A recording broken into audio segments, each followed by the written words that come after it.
जय श्री कृष्ण। ओम नमो भगवते वासुदेवाय नमः। आप सुन रहे हैं पौराणिक अमृतवाणी द्वारा प्रसारित महाभारत कथा। कथा को सुनने के लिए हमारे चैनल को लाइक शेयर एंड सब्सक्राइब करें। चलिए आगे की कथा प्रारंभ करते हैं। युधिष्ठिर का विलाप तथा व्यास जी द्वारा मृत्यु की उत्पत्ति का वर्णन।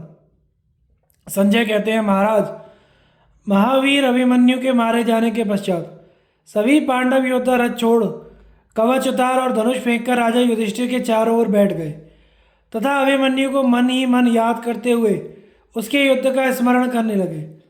भाई का पुत्र अभिमन्यु जैसा वीर मारा गया, यह सोचकर राजा युधिष्ठिर बहुत दुखी हो गए और विलाप करने लगे। जैसे गौओं के झुंड में सिंह का बच्चा प्रवेश कर जाए, उसी प्रकार जो केवल मेरा प्रिय करने की इच्छा से द्रोण के दुर्भेद्य व्यूह में जा घुसा, युद्ध में जिसके सामने आकर बड़े बड़े धनुर्धर और अस्त्र विद्या में कुशल वीर भाग गए, जिसने हमारे कट्टर शत्रु दुशासन को अपने बाणों से शीघ्र ही मार भगाया, वह वीर अभिमन्यु द्रोण सेना रूपी महासागर के पार होकर भी दुशासन कुमार के पास जा मृत्यु को प्राप्त हुआ।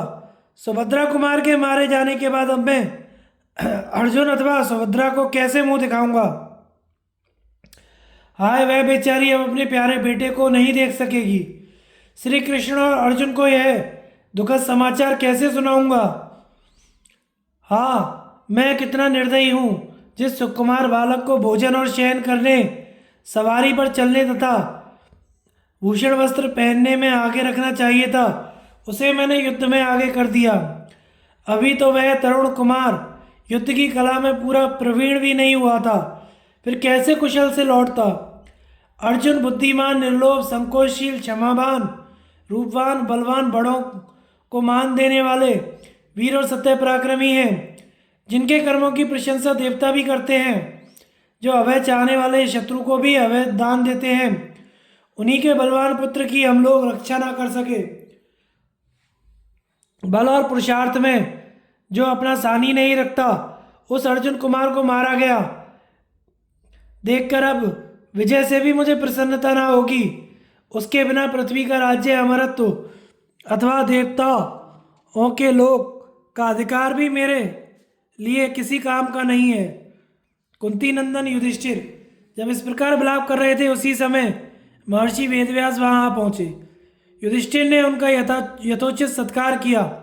जब वे आसन पर विराजमान हुए तो अभिमन्यु की मृत्यु से शोक संतप्त होकर उनसे कहा, मुनिवर, सुभद्रानंदन अभिमन्यु युद्ध कर रहा था। उस समय उसे अनेकों अधर्मी महारथियों ने घेर कर मार डाला है। मैंने उससे कहा था कि हम लोगों के लिए व्यू में घुसने का दरवाज़ा बना दो। उसने वैसा ही किया। जब स्वयं भीतर घुस गया तब उसने पीछे हम लोग भी घुसने लगे, किंतु जयद्रथ ने हमें रोक दिया। योद्धाओं को अपने समान वीर से युद्ध करना चाहिए, किंतु शत्रुओं ने जो उसके साथ व्यवहार किया है वह नितांत अनुचित है। इसी कारण मेरे हृदय में बड़ा संताप हो रहा है।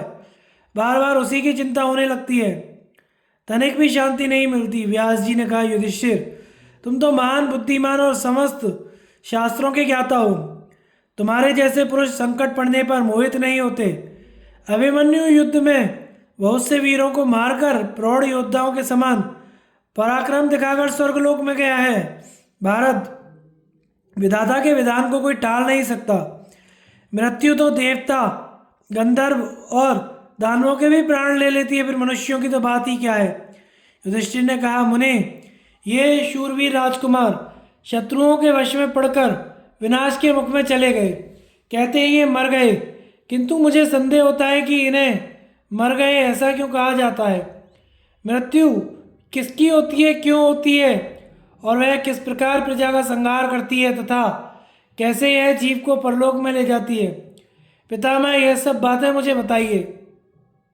व्यास जी ने कहा, राजन, जानकार लोग इस विषय में एक प्राचीन इतिहास का दृष्टांत दिया करते हैं। इसको सुनकर तुम स्नेह बंधन के कारण होने वाले दुख से छूट जाओगे। यह उपाख्यान समस्त पापों को नष्ट करने वाला, आयु बढ़ाने वाला, शोक नाशक, अत्यंत मंगलकारी और वेदाध्ययन के समान पवित्र है। आयुष्मान पुत्र, राज्य और लक्ष्मी चाहने वाले द्विजों को प्रतिदिन प्रातःकाल इसका आख्यान और श्रवण करना चाहिए। प्राचीन काल की बात है। सतयुग में एक अकम्पन नाम के राजा थे। उन पर शत्रुओं ने आक्रमण किया। राजा के एक पुत्र था जिसका नाम था हरि। वह बल में नारायण के समान था और युद्ध में इंद्र के समान। उस युद्ध में दुष्कर पराक्रम दिखाकर अंत में वह शत्रुओं के हाथ से मारा गया। इससे राजा को बड़ा शोक हुआ। उसके पुत्र शोक का समाचार जानकर देवर्षि नारद आए। राजा ने उनका यथोचित पूजन करके बैठने के पश्चात उनसे कहा, भगवान, मेरा पुत्र इंद्र और विष्णु के समान कांतिमान एवं महाबली था। उसको बहुत से शत्रुओं ने मिलकर युद्ध में मार डाला। अब मैं यह ठीक ठीक जानना और सुनना चाहता हूँ, ये मृत्यु क्या है, इसका वीर्य, बल और पौरुष कैसा है। राजा की यह बात सुनकर नारद जी ने कहा, राजन, आदि में सृष्टि के समय पितामह ब्रह्मा जी ने जब संपूर्ण प्रजा की सृष्टि की तो उसका संहार होता ना देख उसके लिए वे विचार करने लगे। सोचते सोचते जब उन्हें कुछ समझ में ना आया तो उन्हें क्रोध आ गया। उनके उस क्रोध के कारण आकाश से अग्नि प्रकट हुई और वह संपूर्ण दिशाओं में फैल गई। भगवान ब्रह्मा ने उसी अग्नि से पृथ्वी, आकाश एवं संपूर्ण चराचर जगत को जलाना आरंभ कर दिया।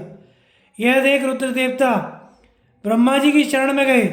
शंकर जी के आने पर प्रजा के हित के लिए ब्रह्मा जी ने कहा, बेटा,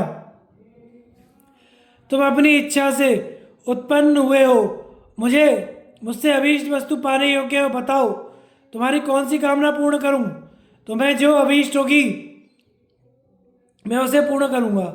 रुद्र ने कहा, प्रभु, आपने नाना प्रकार के प्राणियों की सृष्टि की है, किंतु वे सभी आज आपकी क्रोधाग्नि से दग्ध हो रहे हैं।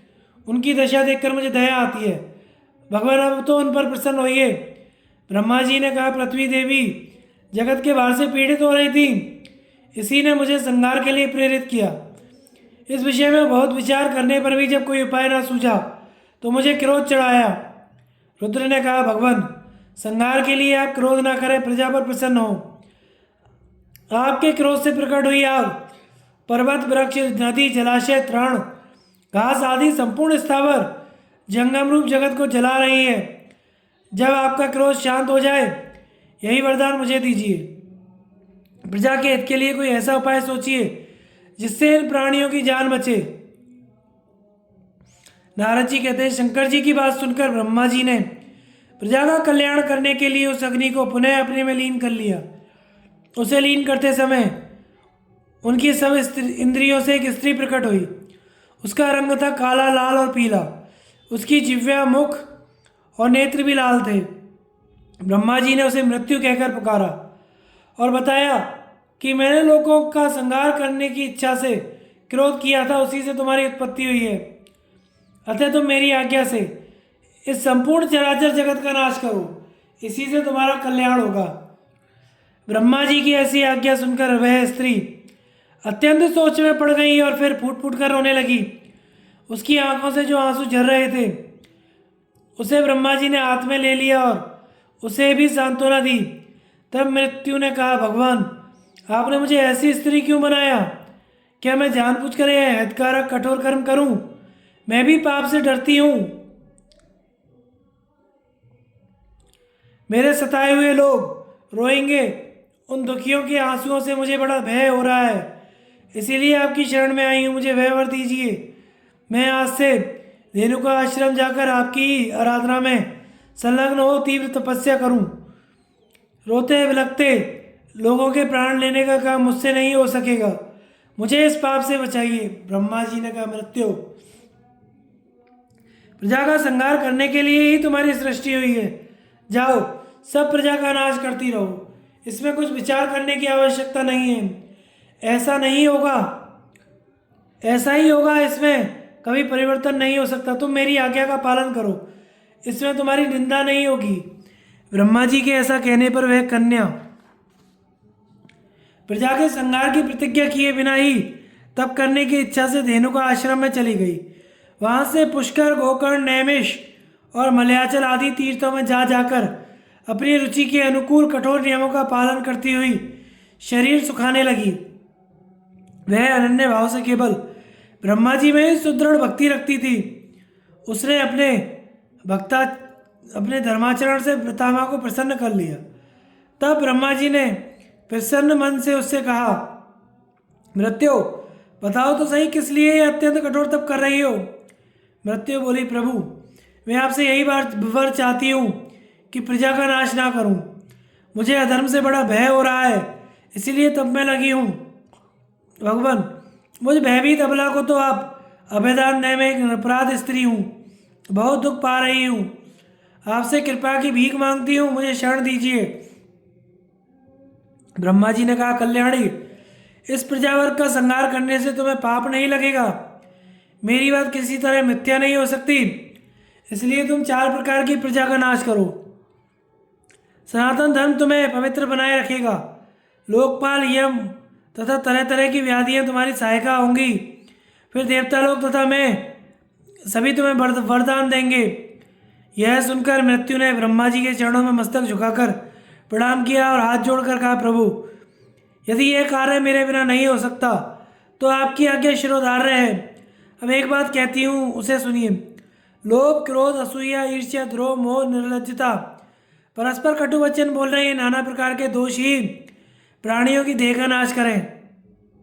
ब्रह्मा जी ने कहा, मृत्यु, ऐसा ही होगा। तुम्हारे आंसुओं की बूंदें जिन्हें मैंने हाथ में लिया था, व्याधि बनकर गतायु प्राणियों का नाश करेंगी। तुम्हें पाप नहीं लगेगा, अतः डरो मत।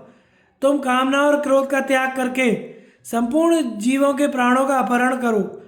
ऐसा करने से तुम्हें अक्षय धन की प्राप्ति होगी। जो मिथ्या के आवरण से ढके हुए हैं, उन जीवों को अधर्मी मारेगा। असत्य से ही प्राणी अपने को पाप पंख में डुबोते हैं। नारद जी ने कहा, उस मृत्यु नाम धारिणी स्त्री ने ब्रह्मा जी के उपदेश से तथा विशेषतः उनके शाप के भय से बहुत अच्छा कहकर उनकी आज्ञा स्वीकार कर ली। तब से वह काम और क्रोध को त्याग कर अनासक्त रूप से प्राणियों का अंतकाल उपस्थित होने पर उनके प्राणों को हर लेती है। यही प्राणियों की मृत्यु है। इसी से व्याधियों की उत्पत्ति हुई है। व्याधि कहते हैं रोग को, जिससे जीव रुग्ण हो जाता है। अंतकाल आने पर सभी प्राणियों की मृत्यु होती है। इसलिए राजन, तुम व्यर्थ शोक मत करो। मरण के पश्चात सभी प्राणी परलोक में जाते हैं और वहां से इंद्रियों तथा वृत्तियों सहित ही यहाँ लौट आते हैं।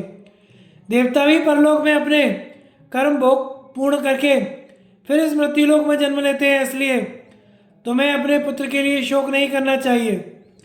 वह वीरों को प्राप्त होने योग्य रमणीय लोकों में पहुंचकर वहां स्वर्गीय आनंद का उपभोग करता है।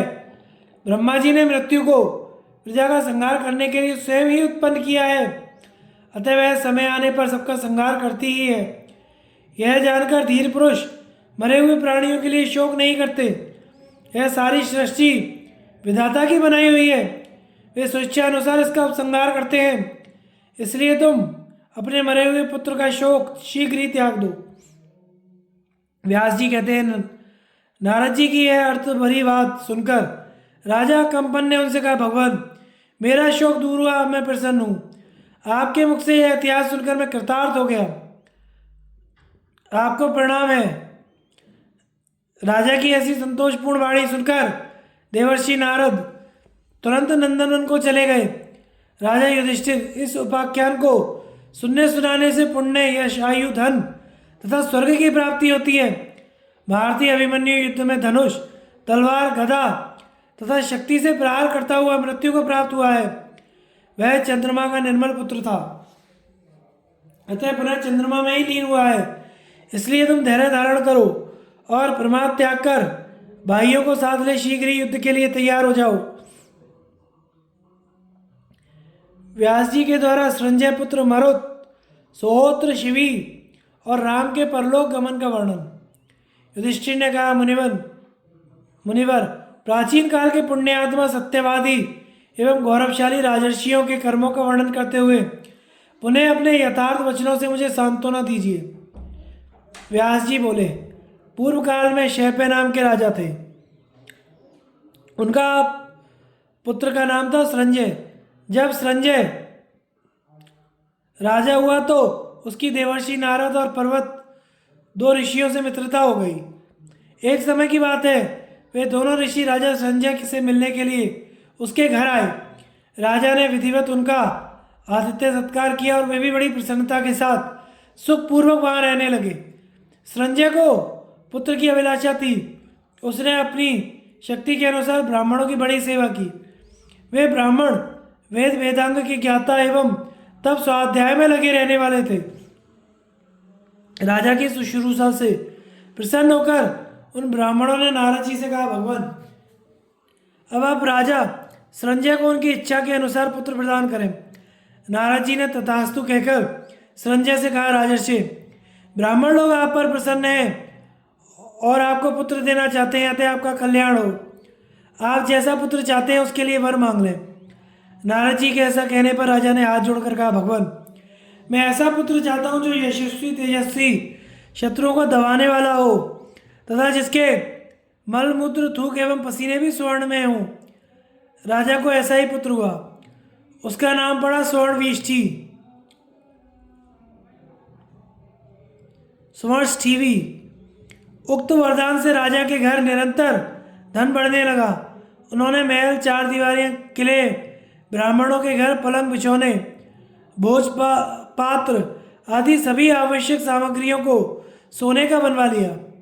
कुछ काल के पश्चात राजा के महल में लुटेरे घुसे और राजकुमार स्वर्णविष्टि को बलपूर्वक पकड़कर जंगल में ले गए।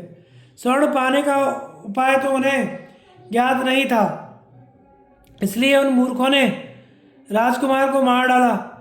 फिर उसका शरीर फाड़ कर देखा, किंतु कुछ भी धन नहीं मिला। जब उसके प्राण निकल गए तो वह धन प्राप्त कराने वाला वरदान भी नष्ट हो गया। बेवकूफ डाकू उस अद्भुत राजकुमार को मारकर स्वयं भी आपस में लड़ भिड़कर नष्ट हो गए। अंत में वे पापी असंभाव्य नामक नरक में जा पड़े। राजा अपने मरे हुए पुत्र को देखकर बहुत दुखी हुआ और बड़ी करुणा के साथ विलाप करने लगा। यह समाचार पाकर देवर्षि नारद ने वहां आकर दर्शन दिया और कहा, संजय, अपनी अपूर्ण कामनाएं लिए तुम भी एक दिन मरोगे, फिर दूसरे के लिए इतना शोक क्यों? औरों की बात ही क्या, अविक्षित के पुत्र राजा मरुत भी जीवित नहीं रह सके। बृहस्पति से लाख डांट होने के कारण संवर्तन ने राजा मरुत से यज्ञ कराया था। भगवान शंकर ने राजर्षि मरुत को सुवर्ण का एक गिरी शिखर प्रदान किया था।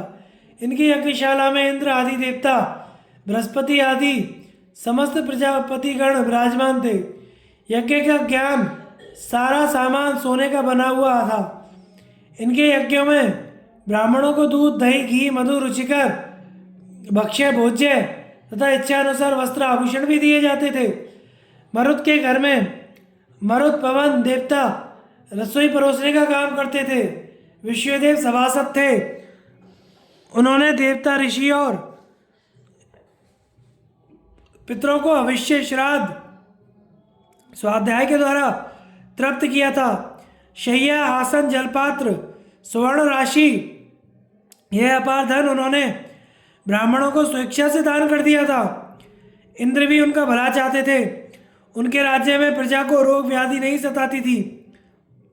वे बड़े श्रद्धालु थे और शुभ कर्मों से जीते हुए अक्षय पुण्य लोकों को प्राप्त हुए। राजा मरुत ने तरुणावस्था में रहकर प्रजा, मंत्री, धर्मपत्नी, पुत्र और भाइयों के साथ 1000 वर्ष तक राज्य शासन किया। संजय, ऐसे प्रतापी राजा भी जो तुमसे और तुम्हारे पुत्र से बहुत बढ़ चढ़ कर थे, मृत्यु से नहीं बच सके। तुम्हें भी अपने पुत्र के लिए शोक नहीं करना चाहिए। नारद जी ने पुनः कहा, राजा सोत्र की भी मृत्यु सुनी गई है। वे अपने समय के अद्वितीय वीर थे। देवता भी उनकी ओर आंख उठाकर नहीं देख सकते थे। वे प्रजा का पालन, धर्म, ध्यान, यज्ञ, शत्रुओं पर विजय पाना, इन सबको कल्याणकारी समझते थे। धर्म से देवताओं की आराधना करते, बाणों से शत्रुओं पर विजय पाते और अपने गुणों से समस्त प्रजा को प्रसन्न रखते थे। उन्होंने मलेच्छ और लुटेरों का नाश करके संपूर्ण पृथ्वी का राज्य किया था। उनकी प्रसन्नता के लिए बादलों ने अनेकों वर्षों तक उनके राज्यों में स्वर्ण की वर्षा की थी।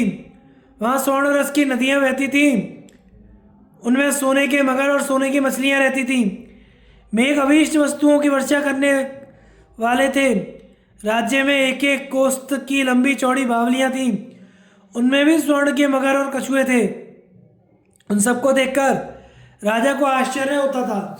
उन्होंने कुरुजांगाल देश में यज्ञ किया और वह अपार सुवर्ण राशि ब्राह्मणों को बांट दी। राजा सोत्र ने 1000 अश्वमेघ यज्ञ, 100 राजस्व तथा बहुत सी दक्षिणा वाले अनेकों क्षत्रिय यज्ञों और नित्य नैमित्तिक यज्ञों का अनुष्ठान किया था। संजय, वे सोत्र भी तुमसे और तुम्हारे पुत्र से सर्वथा श्रेष्ठ थे, किंतु मृत्यु ने उन्हें भी नहीं छोड़ा। ऐसा सोचकर तुम्हें अपने पुत्र के लिए शोक नहीं करना चाहिए। नारद जी फिर कहने लगे, राजन, जिन्होंने संपूर्ण पृथ्वी को चमड़े की भांति लपेट लिया था, वे उशीनर पुत्र राजा शिवी में मरे थे। उन्होंने संपूर्ण पृथ्वी को जीतकर अनेकों अश्वमेघ यज्ञ किए। उन्होंने 10 अरब अशर्फियाँ दान की थी। साथ ही हाथी, घोड़े, पशु, धान्य, मृग, गौ, बकरे, भेड़ आदि सहित अनेकों भूखंड ब्राह्मणों के अधीन किए थे। बरसते हुए मेघ से जितनी धाराएं गिरती हैं, आकाश में जितने नक्षत्र दिखाई देते हैं, गंगा के किनारे जितने बालू के कण हैं, मेरू पर्वत पर जितने शिलाओं के टुकड़े हैं और समुद्र में जितने रत्न एवं जलचर जीव हैं, उतनी गौएं शिवी ने ब्राह्मणों को दान में दी थी। प्रजापति ने भी शिवी के समान महान कार्यभार को वहन करने वाला कोई दूसरा महापुरुष भूत, भविष्य और वर्तमान में भी नहीं देखा था। उन्होंने कई यज्ञ किए जिनमें प्रार्थियों की संपूर्ण कामनाएं संपूर्ण की जाती थीं। उन यज्ञों में यज्ञ स्तंभ, आसन, गृह, 4 दीवारी, बाहरी दरवाजा, ये सब वस्तुएं स्वर्ण की बनी थी। यज्ञ के बाड़े में दूध दही के बड़े बड़े कुंड भरे रहते थे तथा नदियां बहती रहती थीं। शुद्ध अन्न के पर्वतों के समान ढेर लगे रहते थे। वहाँ सबके लिए घोषणा की जाती थी, सज्जनों, स्नान करो, जिसकी जैसी रुचि हो उसके अनुसार अन्नपान लेकर खाओ। भगवान शिव ने राजा शिवी के पुण्य कर्म से प्रसन्न होकर यह वरदान दिया था, राजन, सदा दान करते रहने पर भी तुम्हारा धन क्षीण नहीं होगा। इसी प्रकार तुम्हारे श्रद्धा, यश और पुण्य कर्म भी अच्छे होंगे। तुम्हारे कहने के अनुसार ही सभी प्राणी तुमसे प्रेम करेंगे और अंत में तुम्हें उत्तम लोगों की प्राप्ति होगी। इन उत्तम वरों को प्राप्त करके राजा शिवी समय आने पर अपने दिव्य लोकों को चले गए। वे तुमसे और तुम्हारे पुत्र से बढ़कर पुण्य आत्मा थे। जब वे मृत्यु से नहीं बच सके तो तुम्हें अपने पुत्र के लिए शोक नहीं करना चाहिए।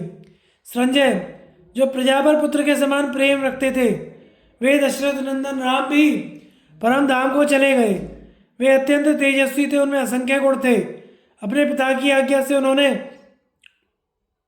धर्मपत्नी सीता और भाई लक्ष्मण के साथ 14 वर्ष तक वनवास किया था।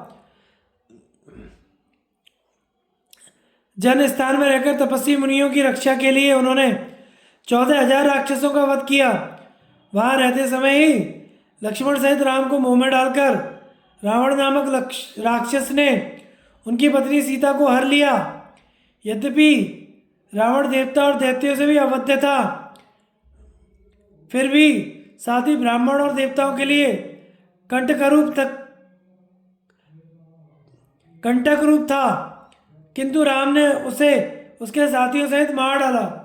देवताओं ने उनकी स्तुति की और सारे संसार में उनकी कीर्ति फैल गई। देवता और ऋषि उनकी सेवा में रहने लगे। उन्होंने विशाल साम्राज्य पाकर संपूर्ण प्राणियों पर दया की। धर्मपूर्वक प्रजा का पालन करते हुए अश्वमेघ नामक महायज्ञ किया। श्री रामचंद्र जी ने भूख और प्यास को जीत लिया। वह संपूर्ण देहधारियों के रोगों को नष्ट कर दिया करते थे। वे कल्याणमय गुणों से संपन्न थे और सदा अपने तेज से प्रकाशमान रहते थे।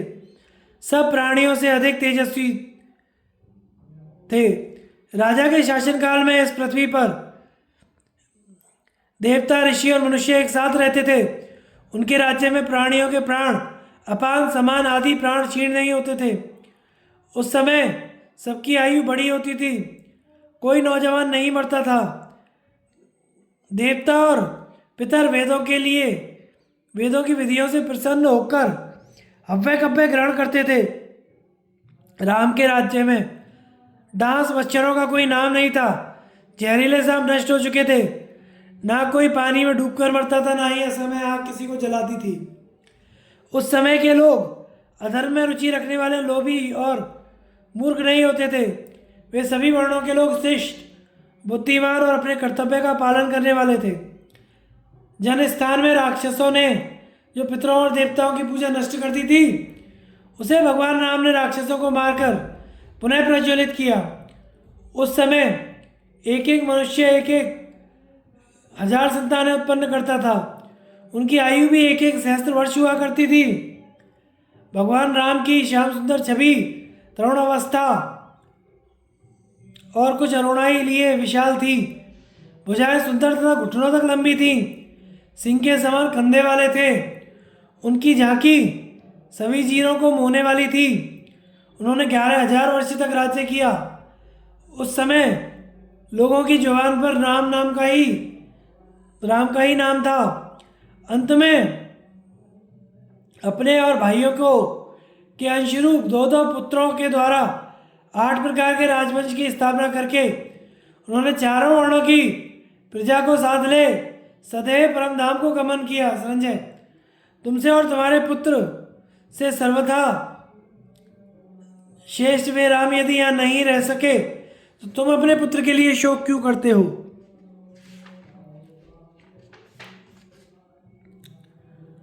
भागीरथ, दिलीप, मानधाता, ययाति, अम्बरीश और शशबिंदु की मृत्यु का दृष्टांत।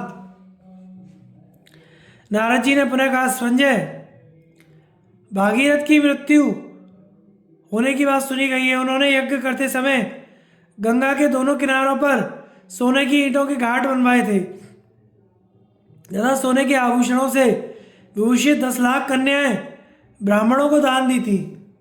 सभी कन्याएं रथों में बैठी थीं। सभी रथों में 4-4 घोड़े जुते हुए थे। प्रत्येक रथ के पीछे 100-100 हाथी सुवर्ण की मालाएं पहने चलते थे। एक एक हाथी के पीछे 1000-1000 घोड़े और प्रत्येक घोड़े के पीछे 100-100 गाय, गायों के पीछे बकरी और भेड़ों के झुंड थे। इस प्रकार उन्होंने बहुत सी दक्षिणा दी। गंगा जी भीड़ भाड़ से घबराकर मेरी रक्षा करो कहती हुई भागीरथ की गोद में जा बैठी। इससे वे उनकी पुत्री हुई। उनका नाम भागीरथी पड़ा। गंगा देवी भी उन्हें पिता कहकर पुकारती थी।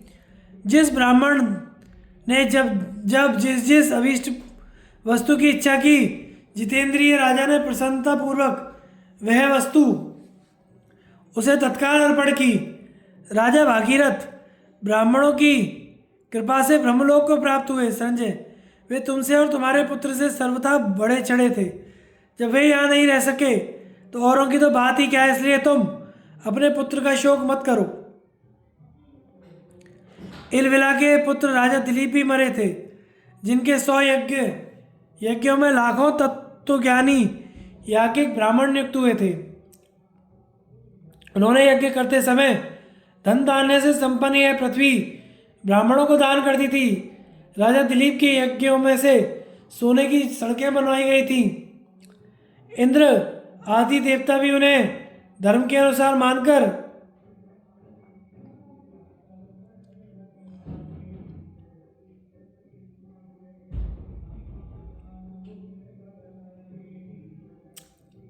उनके यज्ञ में पधारे थे। उनका स्वर्ण में सभा भवन सदा दैदीप्यमान रहता था। वहाँ रस की नदियाँ बहती थीं। अन्न के पहाड़ लगे हुए थे। सोने के बने हजारों युग थे। वहाँ गंधर्वराज विश्ववसु बड़ी प्रसन्नता के साथ वीणा बजाया करते थे। सभी प्राणी उन सत्यवादी राजा का सम्मान करते थे। एक बार उनके यहाँ सबसे अद्भुत थी जो अन्य राजाओं के यहाँ नहीं थी। राजा दिलीप युद्ध करते समय जल में भी जाते तो उनके रथ के पहिए नहीं डूबते थे। उन सत्यवादी उदार नरेश का जो दर्शन कर लेता था वे भी स्वर्गलोक के अधिकारी हो जाते थे। खटवांग दिलीप के घर ये 5 प्रकार के शब्द कभी नहीं होते थे। स्वाध्याय की आवाज़, धनुष की टंकार, अतिथियों के लिए लिखो, खाओ पियो और भिक्षा ग्रहण करो, इन 3 वाक्यों की घोषणा। संजय, वे राजा तुमसे और तुम्हारे पुत्र से बहुत बढ़ चढ़ कर थे, किंतु वे भी जीवित नहीं रह सके। फिर तुम अकेले पुत्र के लिए क्यों शोक करना चाहते हो? युवनाश के पुत्र मानधाता की मृत्यु सुनी गई है। वे देवता, असुर और मनुष्य तीनों लोकों में विजयी थे। एक समय की बात है, राजा युवनाश वन में शिकार खेलने गए। वहाँ उनका घोड़ा थक गया और उन्हें भी बहुत प्यास लगी। इतने में ही उन्हें दूर से धुआं दिखाई देने लगा। उसी को लक्ष्य करके यज्ञ मंडप में जा पहुँचे। वहाँ एक पात्र में घृत मिश्रित जल रखा हुआ था। राजा ने उसे पी लिया। पेट में जाते ही वह मंत्रपूत जल बालक के रूप में परिणित हो गया। इसके लिए वैद्य शिरोमणि अश्विनी कुमार बुलाए गए। उन्होंने उस गर्भ से बालक को निकाला। वह देवताओं के समान तेजस्वी था। उसे अपने पिता की गोद में शयन करते देख देवराजों ने आपस में कहा, यह किसका दूध पिएगा? यह सुनकर इंद्र ने सबसे पहले कहा, माँ धाता मेरा दूध पिएगा। उस समय इंद्र की उंगलियों से घी और दूध की धाराएं बह निकली। चूंकि इंद्र ने दयावशीभूत होकर माँ धाता कहा था, इसलिए उसका नाम मानधाता हो गया।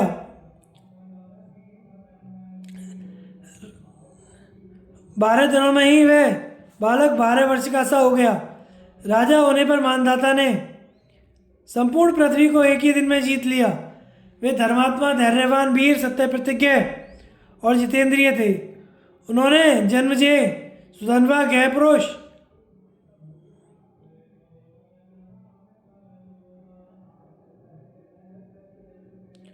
बृहद्रथ, असित और नरक को भी जीत लिया था। सूरज जहाँ से उदय होते थे वहाँ जाकर अस्त होते थे, वह सबका सब क्षेत्र युवनाश के पुत्र मानधाता का राज्य कहलाता था।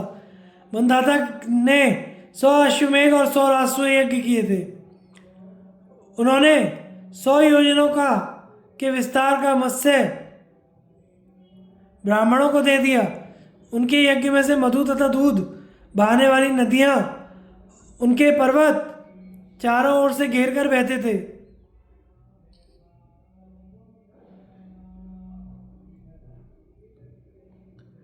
उन नदियों के भीतर घी के कई कुंड थे। दही उनके फैन सा दिखाई देता है।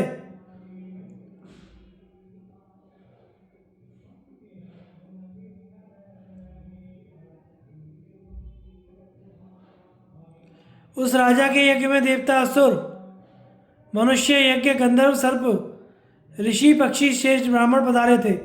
मूर्ख तो वहाँ एक भी नहीं था। उन्होंने धन धान्य से संपूर्ण समुद्र की पृथ्वी ब्राह्मणों के अधीन कर दी। फिर समय आने पर स्वयं इस लोक से अस्त हो गए। संपूर्ण दिशाओं में अपना स्वयश फैलाया। वे पुण्यवानों के लोक में पहुंच गए। नवशीनंदन ययाति की मृत्यु भी सुनी गई है। उन्होंने 100 राष्ट्र, 100 अश्वमेघ, 1000 पुंडरिक, चातुर्मस्य, अग्निष्टोम तथा नाना प्रकार के यज्ञ किए थे। इनमें ब्राह्मणों को बहुत सी दक्षिणा दी गई थी। परम पवित्र सरस्वती नदी ने, समुद्रों ने तथा पर्वतों सहित अन्य सरिताओं ने यज्ञ करने वाले ययाति को घी और दूध प्रदान किया। नाना प्रकार के यज्ञों से परमात्मा का पूजन करके उन्होंने पृथ्वी के 4 भाग किए। उन्हें ऋत्विज, अर्धिव, होता, उद्गाता इन चारों को बांट दिया। फिर देवयानियों शर्मिष्ठा से उत्पन्न संतानें उत्पन्न की।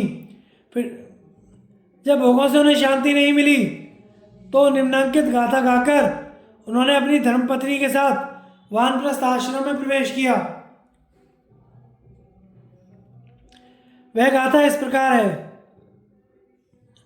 पृथ्वी पर जितने भी धान, सौ, जौ, स्वर्ण, पशु और स्त्री आदि भी योग्य पदार्थ हैं, वे सब एक मनुष्य को भी संताप्त कराने के लिए पर्याप्त नहीं है। ऐसा विचार कर मन को शांत करिए। इस प्रकार राजा ययाति ने धैर्य के साथ कामनाओं का त्याग किया और अपने पुत्र पुरु को राज सिंहासन पर बिठाकर वन को चले गए। संजय, वे भी तुमसे और तुम्हारे पुत्र से बढ़े चढ़े थे। जब वे भी मर गए तो तुम्हें भी अपने मरे हुए पुत्र के लिए शोक नहीं करना चाहिए। सुना है नाभाग के पुत्र राजा अम्बरीश भी मृत्यु को प्राप्त हुए थे। उन्होंने अकेले ही 10 लाख योद्धाओं से युद्ध किया था। एक समय की बात है, राजा शत्रुओं ने उन्हें युद्ध में जीतने की इच्छा से आकर चारों ओर से घेर लिया। वे सबके सब अस्त्र युद्ध के ज्ञाता थे। राजा के प्रति अशुभ वचनों का प्रयोग कर रहे थे। तब अम्बरीश ने अपने शरीर बल, अस्त्र बल और हस्तलाघव और युद्ध संबंधी शिक्षाओं के द्वारा उस छत्र, ढाल, आयुध, ध्वजा और रथों के टुकड़े टुकड़े कर डाले। फिर तो वे अपने प्राण बचाकर भागने के लिए प्रार्थना करने लगे और हम आपकी शरण में हैं ऐसा कहते हुए उनके शरणागत हो गए। इस प्रकार उन शत्रुओं को वशीभूत करके संपूर्ण पृथ्वी पर विजय पाकर उन्होंने शास्त्र विधि के अनुसार 100 यज्ञों का अनुष्ठान किया। उन यज्ञों में श्रेष्ठ ब्राह्मण तथा दूसरे लोग भी सब प्रकार से संपन्न उत्तम अन्न भोजन करके अत्यंत तृप्त हुए थे तथा राजा ने भी सबका बहुत सत्कार किया था। साथ ही उन्होंने ये बहुत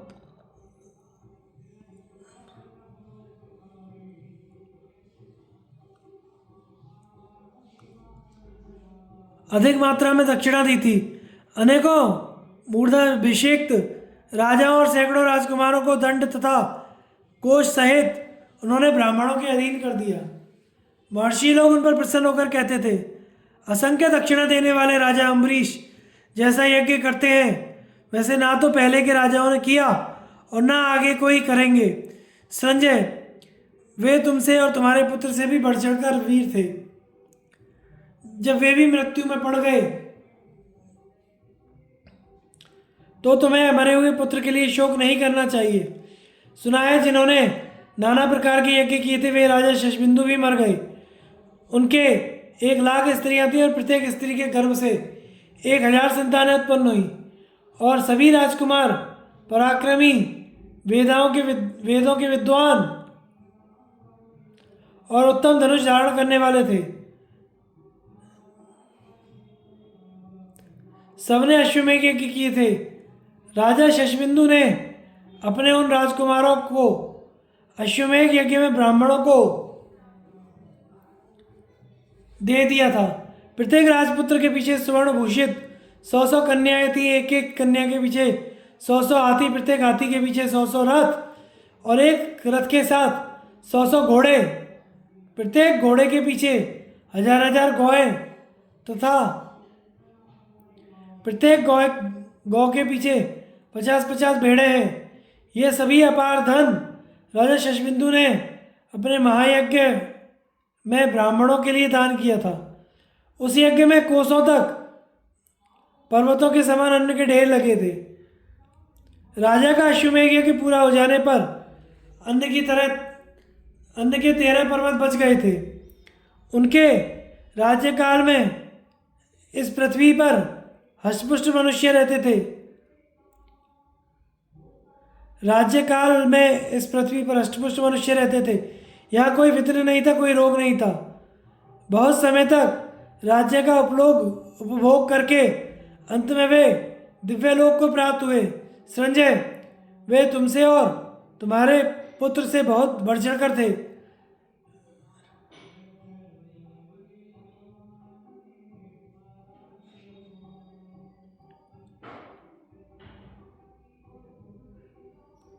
तुम्हें भी अपने पुत्र के लिए शोक नहीं करना चाहिए। राजा कहे, रंतिदेव, भरत और पृथु की कथा और युधिष्ठिर की शोक निवृत्ति। नारद जी कहते हैं, राजा, अमूर्त रे के पुत्र गय की भी मृत्यु सुनी गई है। उन्होंने 100 वर्ष तक अग्निहोत्र किया और प्रतिदिन होमा वशिष्ठ अन्न का ही वे भोजन किया करते थे। इसलिए अग्निदेव ने प्रसन्न होकर राजा से वर मांगने को कहा। तब गय ने कहा, मैं तब ब्रह्मचर्य, व्रत, नियम और गुरुजनों की कृपा से वेदों का ज्ञान प्राप्त करना चाहता हूँ। दूसरों को कष्ट पहुँचाए बिना अपने धर्म के अनुसार चलकर अक्षय धन पाना चाहता हूँ। प्रतिदिन ब्राह्मणों को दान दूं, इस कार्य में मेरी अधिकाधिक श्रद्धा है। अपने वर्ण की कन्या से मेरा विवाह हो, वह पतिव्रता हो और उसी के गर्भ से मेरे पुत्र उत्पन्न हो। अन्नदान में मेरी श्रद्धा बढ़े और धर्म में ही मेरा मन लगा रहे। मेरे धर्म कार्य में कोई विघ्न ना आवे। ऐसा ही होगा, यह कहकर अग्निदेव अंतर्ध्यान हो गए। राजा गय को उनकी सभी अभिष्ट वस्तुएं प्राप्त हुई। उन्होंने धर्म से ही शत्रुओं पर विजय पाई और 100 वर्ष की बड़ी श्रद्धा के साथ दर्श, पौर्णमास, आग्रहण, चतुर्मास से आदि नाना प्रकार के यज्ञ किए। उन्होंने प्रचुर दक्षिणा दी। वे प्रतिदिन प्रातःकाल उठकर 1,60,000 गौ, 10,000 घोड़े, 1,00,000 अशर्पियाँ दान करते थे। उन्होंने अश्वमेघ यज्ञ में मणिमय रेत वाली सोने की पृथ्वी बनाकर ब्राह्मणों को दान दी थी। समुद्र, नदी, नद, वन, द्वीप, नगर, राष्ट्र, आकाश तथा स्वर्ग में जो नाना प्रकार के प्राणी रहते हैं, वे सब उस यज्ञ की संपत्ति से तृप्त होकर कहते थे, राजा गय के समान दूसरे किसी का यज्ञ नहीं हुआ। उन्होंने 36 योजन लंबी और 30 योजन चौड़ी स्वर्णमयी वेदियां बनवाई थी। ये पूर्व से पश्चिम के क्रम से बनी हुई थी। वेदियों पर मोती और हीरे बिछे हुए थे। ये सब वस्त्र और आभूषणों के साथ ब्राह्मणों को दान की गई थी। यज्ञ के अंत में भोजन से बचे हुए अन्न के 25 पर्वत शेष रह गए। यज्ञ में रस की नदियां बहती थीं। कहीं वस्त्रों के ढेर लगे थे, कहीं आभूषणों के। सुगंधित पदार्थों की राशि भी देखी जाती थी। उस यज्ञ के प्रभाव से राजा के तीनों लोकों में प्रसिद्ध हो गए। साथ ही पुण्य को अक्षय करने वाले अक्षयवट तथा पवित्र तीर्थ ब्रह्मसर भी उनके कारण विख्यात हो गए।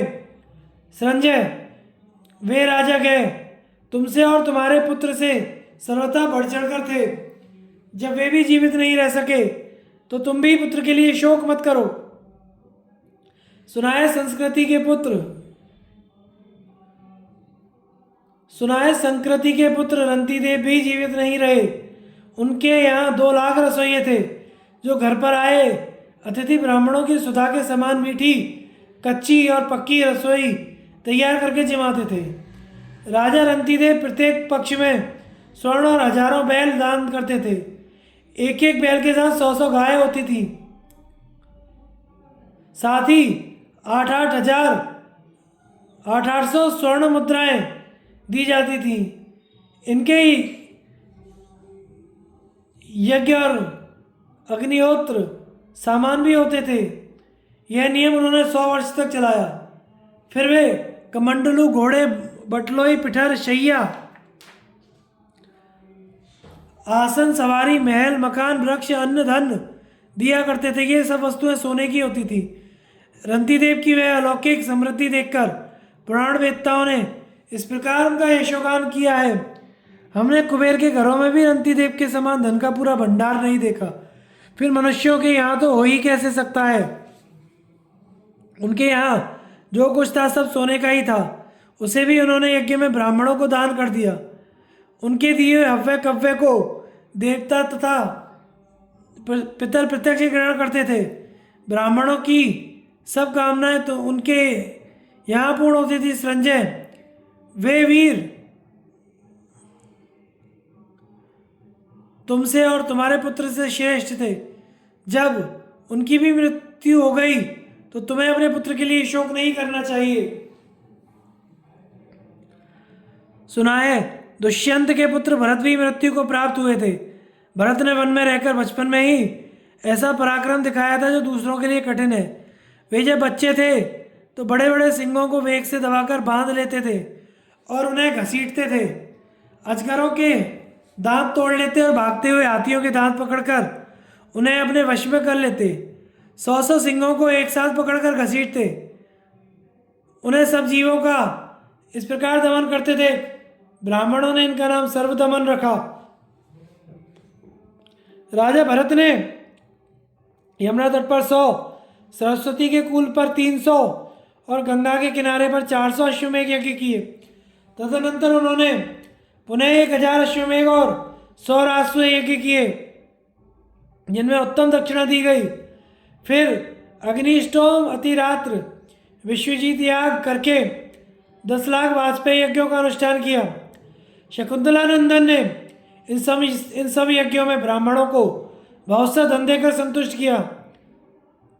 संजय, भरत भी तुमसे और तुम्हारे पुत्र से सर्वथा श्रेष्ठ थे। जब वे भी मर गए तो तुम्हें अपने पुत्र के लिए संताप नहीं करना चाहिए। महर्षियों ने राजसूय यज्ञ में जिन्हें सम्राट पद पर अभिषिक्त किया था वे महाराज पृथु भी मृत्यु को प्राप्त हुए। उन्होंने बड़े यत्न से इस पृथ्वी को खेती योग्य बनाकर प्रसिद्ध किया था, इसलिए उनका नाम पृथु हो गया। पृथु के लिए पृथ्वी कामधेनु बन गई। इस पर बिना जोते ही खेती होती थी। उस समय सभी गौएं कामधेनु के समान थीं।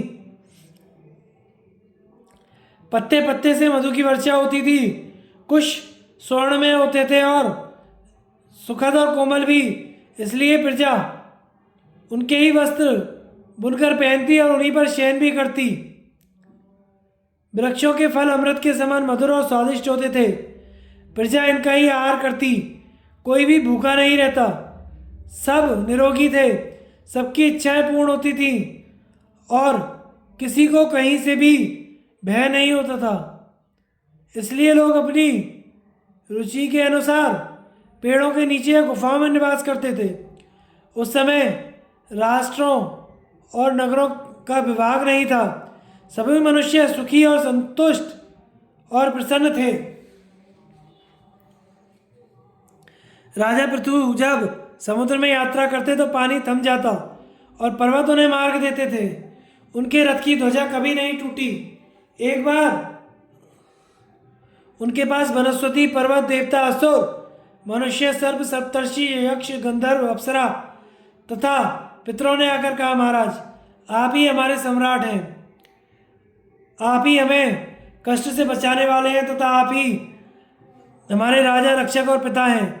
आप हमें अभीष्ट वरदान दें जिससे हम लोग अनंत काल तक तरक्की और सुख का अनुभव करें। यह सुनकर राजा ने कहा, ऐसा ही होगा। तदनंतर राजा पृथु ने नाना प्रकार के यज्ञ किए और मनोवांछित भोगों द्वारा समस्त प्राणियों की कामनाएं पूर्ण करके उन्हें तृप्त किया। पृथ्वी पर जो कुछ भी पदार्थ हैं उनके ही आकार के स्वर्ण के पदार्थ बनवाकर राजा ने अश्वमेघ यज्ञ में उन्हें ब्राह्मणों को दान किया। उन्होंने 66,000 सोने के हाथी बनवाकर ब्राह्मणों को दान किए। सोने की पृथ्वी भी बनवाई और उसे मणियों से विभूषित कर दान कर दिया। संजय, वे तुमसे और तुम्हारे पुत्र से श्रेष्ठ थे, किंतु जब वे भी मृत्यु से नहीं बच सके तो तुम्हें भी अपने पुत्र के लिए शोक नहीं करना चाहिए। व्यास जी कहते हैं, युधिष्ठिर, इन राजाओं का उपाख्यान सुनकर संजय कुछ भी नहीं बोला, मौन रह गया। उसे इस प्रकार चुपचाप बैठे देख नारद जी ने कहा, राजन, मैंने जो कुछ कहा उसे सुना ना? कुछ समझ में आया या नहीं? जैसे शूद्र जाति की स्त्री से संबंध रखने वाले ब्राह्मण को कराए हुए श्राद्ध भोजन नष्ट हो जाता है, उसी प्रकार मेरा यह सारा कहना व्यर्थ तो नहीं हो गया। उनके इस प्रकार कहने पर संजय ने हाथ जोड़कर कहा, मुने, प्राचीन राजर्षियों का यह उत्तम उपाख्यान सुनकर मेरा संपूर्ण शोक दूर हो गया। अब मेरे हृदय में तनिक भी व्यथा नहीं है। बताइए, अब मैं आपकी किस आज्ञा का पालन करूं? नारद जी कहते हैं, बड़े सौभाग्य की बात है कि तुम्हारा शोक दूर हो गया। अब तुम्हारी जो इच्छा हो मुझसे मांग लो। संजय ने कहा, आप मुझ पर प्रसन्न हैं, इतने से ही मुझे पूरा संतोष है। जिस पर आप प्रसन्न हो उसके लिए इस जगत में कोई भी वस्तु दुर्लभ नहीं है। नारद जी ने कहा, लुटेरों ने तुम्हारे पुत्र को पशु की भांति व्यर्थ ही मार डाला है। वह नरक में पड़ा कष्ट पा रहा है, अतः मैं उसे नरक से निकालकर तुम्हें पुनः वापस दे रहा हूँ। व्यास जी ने कहा, इतना कहते हुए वह अद्भुत कांति वाला संजय का पुत्र वहां प्रकट हो गया। उससे मिलकर राजा को बड़ी प्रसन्नता हुई। संजय का पुत्र अपने धर्म का पालन कर द्वारा कृतार्थ नहीं हुआ था, उसने डरते डरते त्याग किया था, इसलिए नारद जी ने उसे पुनः जीवित कर दिया। परंतु अभिमन्यु तो शूरवीर और कृतार्थ था। उसने रणांगन में हजारों शत्रुओं को मौत के घाट उतारकर सामना करते हुए प्राण त्याग किया है। योगी निष्काम भाव से यज्ञ करने वाले तपस्वी पुरुष जिस उत्तम गति को पाते हैं, तुम्हारे पुत्र ने वही अक्षय गति प्राप्त की है। अभिमन्यु चंद्रमा के स्वरूप को प्राप्त हुआ है। वह वीर अपनी अमृतमयी किरणों से प्रकाशमान हो रहा है, उसके लिए शोक करना उचित नहीं है। इस प्रकार सोच समझकर तुम धैर्य धारण करो। शोक करने से तो दुख बढ़ता ही है, इसलिए बुद्धिमान पुरुष को चाहिए कि वह शोक का परित्याग करके अपने कल्याण के लिए प्रयत्न करे। तुमको मृत्यु की उत्पत्ति और उसकी अनुपम तपस्या की बात मैंने सुना दी है। मृत्यु के लिए सब प्राणी एक से हैं, ऐश्वर्य चंचल है। यह बात संजय के पुत्र के मरण और पुनर्जीवन की कथा से स्पष्ट हो जाती है। इसलिए राजा युधिष्ठिर, तुम शोक ना करो। यह कहकर भगवान व्यास वहीं अंतर ध्यान हो गए। तदनंतर राजा युधिष्ठिर ने प्राचीन राजाओं की यज्ञ संपत्ति सुनकर मन ही मन उनकी प्रशंसा की और शोक त्याग दिया। फिर यह सोचकर कि अर्जुन से मैं क्या कहूँगा, चिंता में पड़ गए।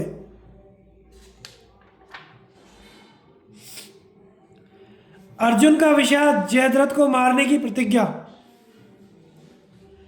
संजय कहते हैं, महाराज, उस दिन जब सूर्य नारायण अस्त हो गए, प्राणियों का घोर संहार बंद हुआ, तब सभी सैनिक अपनी अपनी छावनी को जाने लगे। उस समय अर्जुन भी अपने दिव्य अस्त्रों से संशप्तकों का वध करके रथ पर बैठे शिविर की ओर चले। चलते चलते ही वे भगवान श्री कृष्ण से बोले, केशव, ना जाने क्यों आज मेरा हृदय धड़क रहा है, सारा शरीर शिथिल हो रहा है, कोई अनिष्ट अवश्य हुआ है। यह बात मेरे हृदय से निकलती ही नहीं। पृथ्वी पर तथा संपूर्ण दिशा में होने वाले भयंकर उत्पात मुझे डरा रहे हैं। कहिए, मेरे पूज्य भ्राता राजा युधिष्ठिर अपने मंत्रियों से सकुशल तो होंगे? श्री कृष्ण ने कहा, शोक ना करो, मंत्रियों सहित तुम्हारे भाई का तो कल्याण ही होगा। इस अपशकुन के अनुसार कोई दूसरा ही अनिष्ट हुआ होगा। तदनंतर दोनों वीरों ने संध्योपासना की, फिर रथ पर बैठकर युद्ध संबंधी बातें करते हुए आगे बढ़े। जब छावनी के पास पहुंचे तो उसे आनंद रहित और श्रीहीन देखा। तब वे चिंतित होकर श्री कृष्ण से कहने लगे, जनार्दन, आज इस शिविर में मांगलिक बाजे नहीं बज रहे हैं, ना दुंदुभी का निनाद है, ना शंख की ध्वनि, आज बीड़ा भी नहीं बजती, मंगल गीत नहीं गाए जाते, बंदीजन ना स्तुति करते हैं ना पाठ। मेरे सैनिक मुझे देखकर नीचे मुंह किए चल देते हैं। इन स्वजनों को व्याकुल देखकर मेरे हृदय का खटका नहीं मिटता। आज प्रतिदिन की भांति सुभद्रा कुमार अभिमन्यु अपने भाइयों सहित हंसता हुआ मेरी आगवानी करने नहीं आ रहा है। इस प्रकार बातें करते हुए दोनों शिविर में पहुंचकर देखते हैं कि पांडव अत्यंत व्याकुल और हतोत्साहित हो रहे हैं। भाइयों तथा पुत्रों को इस अवस्था में देखकर सुभद्रा नंदन अभिमन्यु को वहां ना पाकर अर्जुन बहुत दुखी होकर बोले, आज आप सब लोगों के मुख पर अप्रसन्नता दिखाई दे रही है, इधर मैं अभिमन्यु को नहीं देखता। आप लोग मुझसे प्रसन्नतापूर्वक बोलते नहीं, इसका क्या कारण है? मैंने सुना था आचार्य द्रोण ने चक्रव्यूह की रचना की थी। आप लोगों में से बालक अभिमन्यु के सिवा दूसरा कोई उस व्यूह का भेदन नहीं कर सकता था। अभिमन्यु को भी मैंने उस व्यू से निकलने का ढंग अभी नहीं बताया था। कहीं ऐसा तो नहीं हुआ कि आप लोगों ने उस बालक को शत्रु के व्यू में भेज दिया हो। सुभद्रा नंदन उस व्यू को अनेकों बार तोड़कर युद्ध में मारा तो नहीं गया। वह सुभद्रा और द्रौपदी का प्यारा तथा माता कुंती और श्री कृष्ण का दुलारा था। बताइए तो काल के वश में पड़ा हुआ ऐसा कौन है जिसने उसका वध किया है। हाँ, वह कैसे हंस हंस कर बातें करता था और सदा बड़ों की आज्ञा में रहता था। बचपन में भी उसके पराक्रम की कहीं तुलना नहीं थी। कितनी प्यारी प्यारी बातें करता था। ईर्ष्या द्वेष तो उसे छू नहीं गया था। वह महान उत्साही था। उसकी भुजाएं बड़ी बड़ी और आंखें कमल के समान विशाल थीं। अपने सेवकों पर उसकी बड़ी दया थी। कभी नीच पुरुषों की संगति नहीं करता था। वह कृतज्ञ ज्ञानी और अस्त्र विद्या में कुशल था। युद्ध में पीछे पैर नहीं हटाता था। युद्ध का तो वह अभिनंदन करता था। शत्रु उसे देखते ही भयभीत हो जाते थे। वह आत्मीय जनों का प्रिय करने वाला, पितृवर्ग की विजय चाहने वाला, शत्रुओं पर पहले कभी नहीं प्रहार करता था और युद्ध में सदा निर्भीक रहता था। रथियों की गणना होते समय जिसे महारथी गिना गया था, उस वीर अभिमन्यु का मुख देखे बिना अब मेरे हृदय को क्या शांति मिलेगी। अपने से अधिक दुख तो सुभद्रा के लिए हो रहा है। वे बेचारी बेटे की मृत्यु सुनते ही शोक से पीड़ित होकर प्राण त्याग देगी। अभिमन्यु को ना देखकर सुभद्रा और द्रौपदी मुझसे क्या कहेंगी।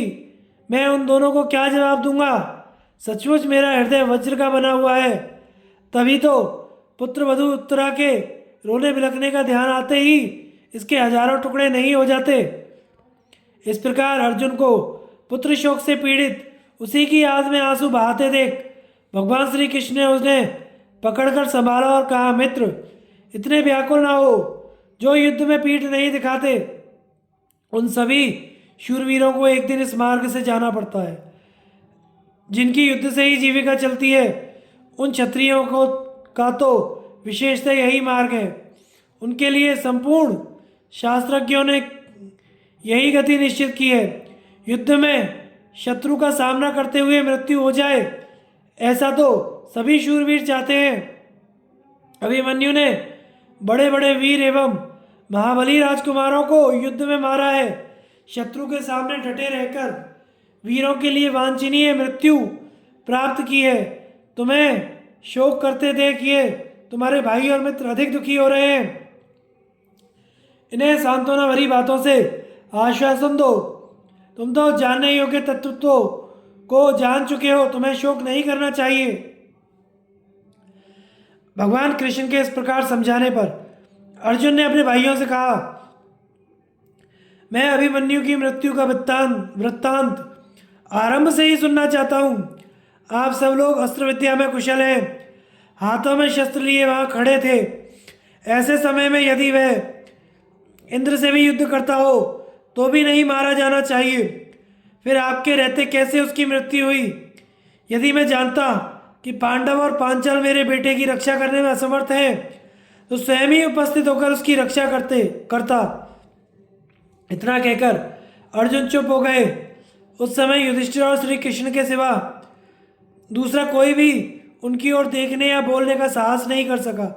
युधिष्ठिर ने कहा, महाबाहो, जब तुम संशप्तकों की ओर संशप्तकों की सेना से लड़ने चले गए, उसी समय द्रोणाचार्य ने मुझे पकड़ने का घोर प्रयत्न किया। वे रथों की सेना का व्यूह बनाकर बारंबार उद्योग करते और हम लोग व्यूहाकार में संगठित होकर उनके आक्रमण को व्यर्थ कर रहे थे। किंतु द्रोणाचार्य अपने तीखे बाणों से हमें बहुत पीड़ा देने लगे। उस समय व्यूह भेदन करना तो दूर की बात है, हम उनकी ओर आंख उठाकर देख भी नहीं सकते थे। ऐसी स्थिति आ जाने पर हम सब ने अभिमन्यु से कहा, बेटा, तुम व्यूह को तोड़ डालो। हमारे कहने से ही उसने इस असह्य भार को वहन करना स्वीकार किया और तुम्हारी दी हुई शिक्षा के अनुसार वह व्यू तोड़कर उसमें घुस गया। हम भी उसके बनाए हुए मार्ग से व्यू में प्रवेश करने को जब पीछे पीछे चले तो नीच जयद्रथ ने शंकर जी के दिए हुए वरदान के बल से हमें रोक दिया।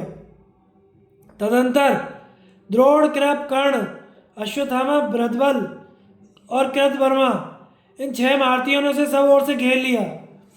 घिरे होने पर भी उस बालक ने अपनी शक्ति के अनुसार उन्हें जीतने का पूर्ण प्रयास किया, किंतु उन सब ने मिलकर उसे रतहीन कर दिया। जब वह अकेला और असहाय हो गया तो दुशासन के पुत्र ने संकटापन्न अवस्था में उसे मार डाला। उसने पहले 1000 हाथी, घोड़े, रथी और मनुष्यों को मारा, फिर 8000 रथी, 900 हाथियों का संहार किया। तत्पश्चात 2000 राजकुमारों तथा अन्य बहुत से अज्ञात वीरों को मारकर राजा बृहद्बल को भी स्वर्गलोक का अतिथि बनाया। इसके बाद वह स्वयं मरा और यही हम लोगों के लिए सबसे बढ़कर शोक की बात हुई।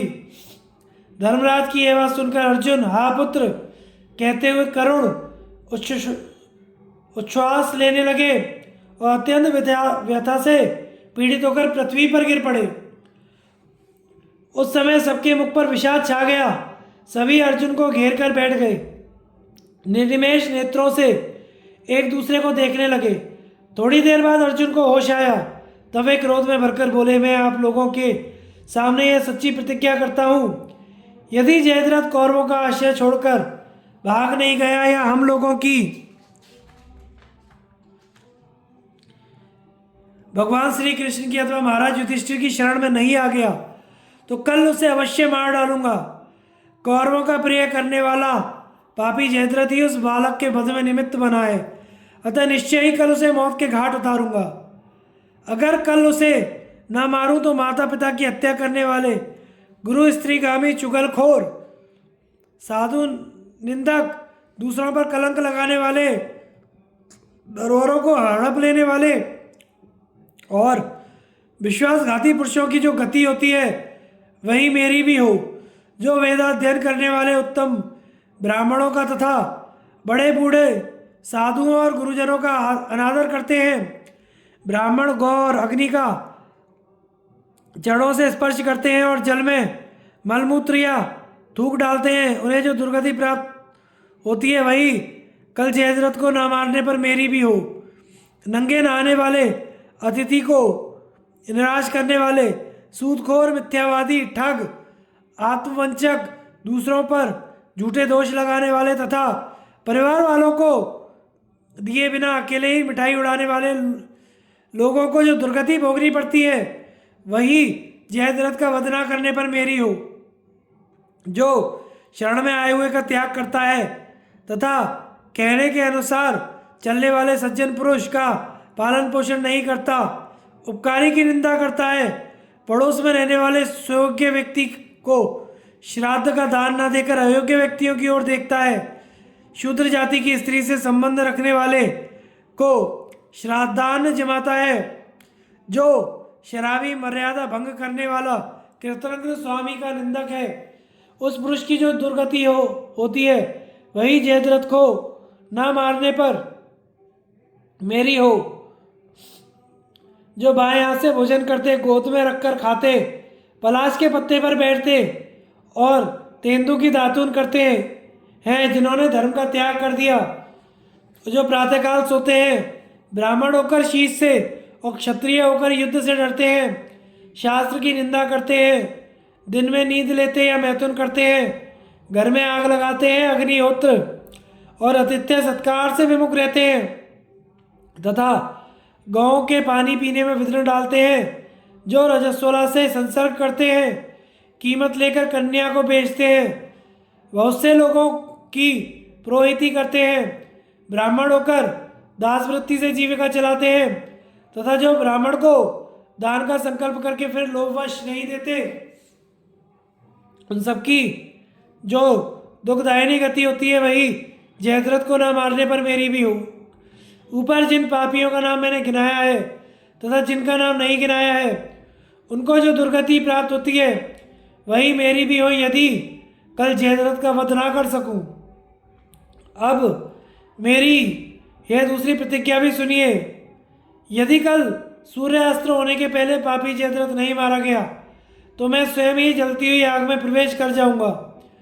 देवता, असुर, मनुष्य, पक्षी, नाग, पृथक, पितर, राक्षस, ब्रह्मर्षि, देवर्षि, यह चराचर जगत तथा इसके परे जो कुछ भी है वह भी सब मिलकर मेरे शत्रु की रक्षा नहीं कर सकते।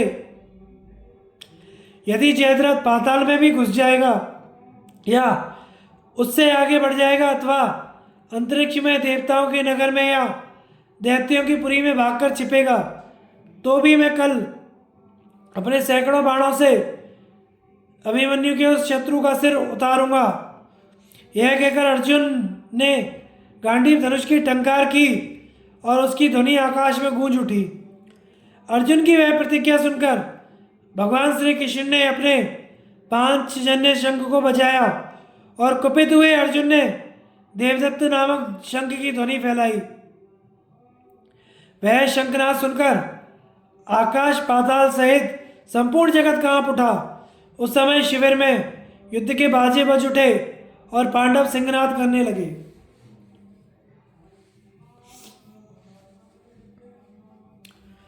धन्यवाद दोस्तों। आगे की कथा का प्रसारण हम अगले भाग में करेंगे। हमारे चैनल को लाइक, शेयर एंड सब्सक्राइब करें।